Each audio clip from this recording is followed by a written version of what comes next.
Hey, welcome to Let's Talk Forex with Alison and Chris. I'm Chris. And I'm Alison, and we're from FX Scouts. We review Forex brokers, and our main goal is to help beginners start their trading careers. And in the Let's Talk Forex podcast, we're going to discuss all aspects of Forex trading, including how to choose a Forex broker, how the Forex markets work, and how to reduce your risk when trading so you don't lose all your money.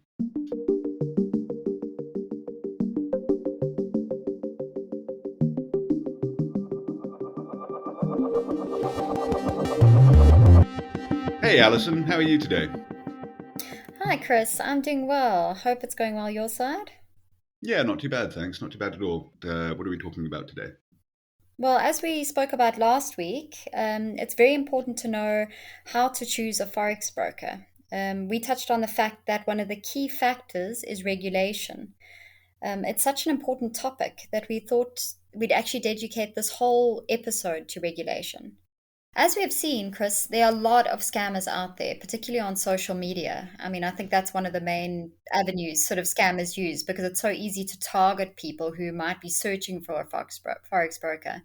So, how would you go about finding a good Forex broker, making sure that they're safe, that you're not going to, have issues with your Forex broker? Yeah, that's a really important point. It's probably the most important thing for beginner Forex traders to think about before they get into forex trading is how to make sure that their forex broker is safe.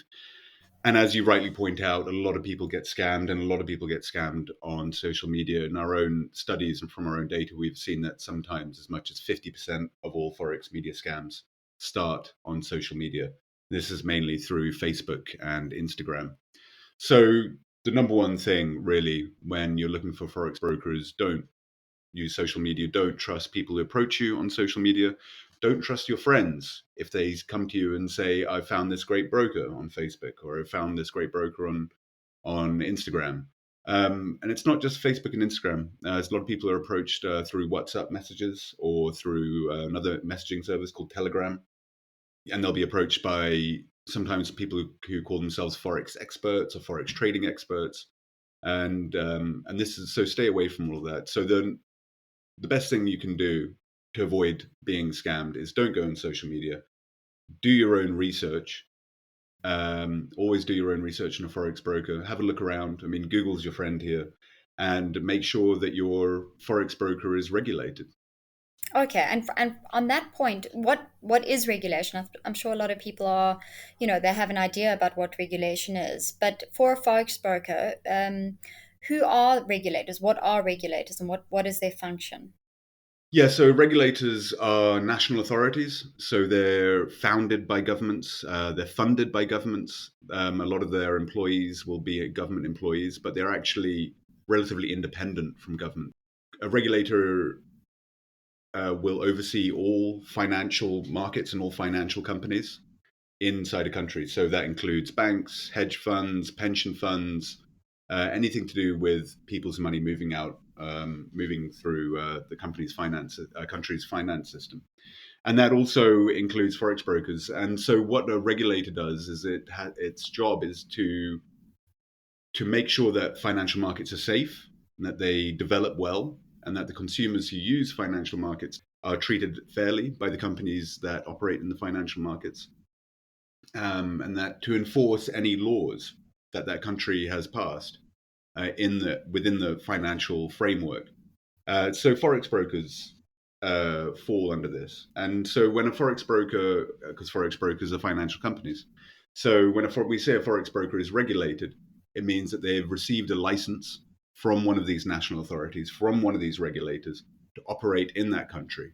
And what that means is they follow the laws of that country, and they'll follow the rules that that regulator sets down, and they've agreed with that regulator that they will not break any of those rules. So in each country, most countries around the world have a financial regulator, have a regulator. Not all, but 99%. And depending on where a forex broker is based, they will have a different regulator. So a forex broker in the UK will be regulated by the UK's Financial Conduct Authority, whereas a forex broker in Australia will be regulated by the Australian Securities and Investment Commission. A forex broker based in Belize is going to be regulated by the Belize IFSC. And as we see across the world, there are patchwork because forex trading, as we mentioned in our first episode, is the forex market is decentralized, right? It doesn't have a central location, so regulators can only regulate brokers that are based in their countries. This is where you get a mismatch with regulators. Some regulators around the world are, for want of a better word, better than others, and this is where forex traders have to be a little bit careful when looking at regulation on their chosen forex broker. So, Chris, then on that point, what does it mean to be a better regulator? Who are the better regulators and why are they better than others? Yeah, no, it's a really good question. What we do is we at FX Scouts is we split regulators into tiers. You can have a look in the show notes. We've got actually a chart that shows our how we split up regulators, and I think we split it into four tiers. And in tier one, which are the best regulators in the world. We've got the ASIC, who I've already mentioned, the Australian Securities Investment Commission, the Financial Conduct Authority in the UK, and the Monetary Authority of Singapore. All these three are what we call tier one regulators. And they're better. And why are they better? They're better, number one, they're better because of enforcement. Regulators set rules and they make sure that financial companies follow follow the laws set down by a government in their land. But you can create as many rules as you want. If you don't enforce those rules, then there's no point in even being a regulator. So what really sets these regulators apart is enforcement. So the FCA, ASIC, and the Monetary Authority of Singapore, they will actually come around and knock on brokers' doors, and they will do surprise visits. They'll do what they call surprise audits. They'll come around into a broker's office and they'll say, "We need to see all your books." And they make sure that a broker is treating its clients fairly, that a broker is not breaking any rules.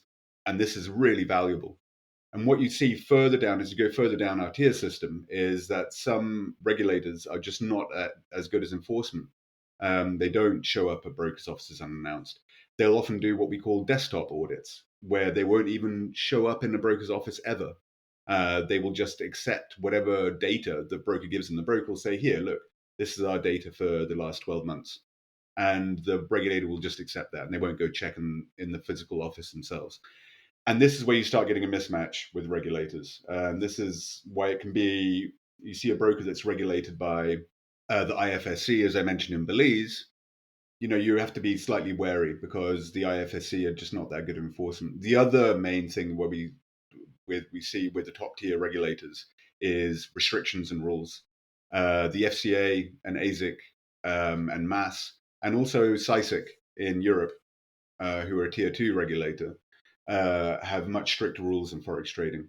They have limit leverage restrictions, which is something we'll talk about in the next episode, which leverages money borrowed from your broker, and they don't allow traders to borrow as much money from their broker.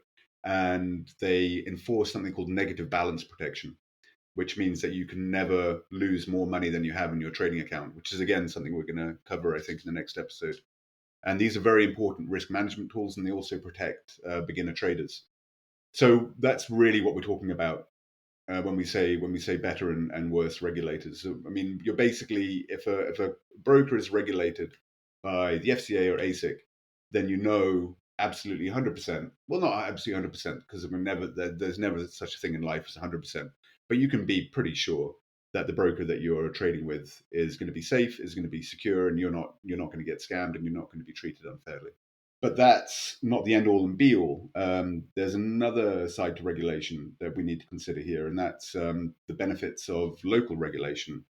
Yes, because for me as a South African trader, for example, it's beneficial for me to trade with a broker regulated by the South African FSCA, which is obviously based in South Africa here. Because if I have a dispute with a broker and the broker has local protection or FSCA protection, I'll have much better access to the regulator, obviously because it's here in South Africa, than I would if it was regulated overseas. And they'll obviously be able to more easily resolve the dispute and investigate that issue on my behalf, whatever the issue is. The other thing is that my funds will also be segregated at local banks in South Africa because they have the local office. And for the most part, these brokers will offer trading in accounts denominated in rands or in whatever local currency, wherever the regulator is based, which means that you won't have to pay the currency conversion fees, which is a huge benefit because currency conversion fees can make trading very expensive. It also makes withdrawing funds from that broker much quicker. So that's another benefit we found with the South African, regulated brokers is that your funds are withdrawn within a matter of hours, or at the longest, at the most a day. However, the one thing that we find is because the FSCA is a tier three regulator, it is not as strict as the FCA or ASIC, FCA in the UK or ASIC in Australia. So when we choose a broker, the best case scenario for a South African trader, for example, is to have FSCA regulation, but to have other top tier authorities like the FCA or ASIC, and that's sort of your best case scenario. So it provides then local protection, but you can also be sure that these brokers will be very strictly regulated and that they won't be able to get away with as much as the brokers that don't have that top tier regulation. So, in conclusion, Chris, would you say that you can assume that a well regulated broker is a safe broker to trade with? Is that what traders can take away from this conversation? Yeah, as I said earlier, look, I mean, there's no such thing as 100% in life. But yeah, if your broker is regulated by one of our top tier regulators, you're going to be trading with a safe and secure broker. The higher tier the regulator, the safer your broker is going to be. What I'm saying here is if you trade with a broker who's regulated in the Seychelles or or God forbid another one of some of these island states that we see, so like Vanuatu in the Pacific, you're going to have less protection there. And there are always regulated brokers who are going to break the rules. So, as you mentioned, you mentioned in South Africa. I mean, the one of the things that springs to mind is a local broker called JP Markets, who the local FSCA in South Africa tried to liquidate last year. They eventually failed because they didn't have enough evidence. But the point is that even a regulated broker, especially in one of these lower tier, regulated by one of these lower tier authorities, they can still be problems. But overall, if your broker is regulated by the FCA, by ASIC or SISIC, and if they have local regulation from your country, you're going to be on a good track. Yeah, overall, what I'm saying here, I think the point of this episode really is don't fall for social media scams. Don't find a broker on social media. Don't listen to your friends. Do your own research when you're looking for a broker. Make sure that your broker, when it's regulated, check their license number. Go onto the regulator's website and make sure that broker's license number matches up, and you'll be much safer trading that way. And it's really important. Thanks very much, Chris. Yeah, no problem at all, Alison. Speak to you soon. Bye. Bye.